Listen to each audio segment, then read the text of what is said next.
Në Maliq ka nisur një aksion pastrimi përgjatë rrjedhës së lumit Devol me pjesëmarrjen e qytetarëve dhe të rinjve të zonës.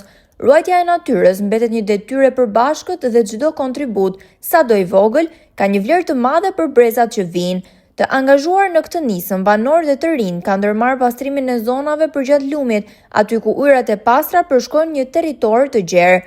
Fal bashkëpunimit dhe angazhimit të përbashkët prej disa ditësh, është arritur të pastrohet një pjesë e konsiderueshme e zonës nga mbetjet, duke dhënë një shembull pozitiv për komunitetin lokal. Organizatorët theksojnë se nisma synon ndërgjegjësimin e qytetarëve për mbrojtjen e mjedisit dhe përcjell mesazhin se së bashku mund të bëhet më shumë për një ambient të pastër dhe të shëndetshëm. Ky aksion pritet të vijojë dhe në segmente të tjera të lumit në ditët në vijim. Pjesë e tij janë bërë dhe organizata lokale dhe vullnetarë të shumtë. Autoritetet vendore bëjnë thirrje për ndërgjegjësim dhe shmangje të ndotjes. Nisma synon të kthehet në një traditë të përvitshme për mbrojtjen e mjedisit.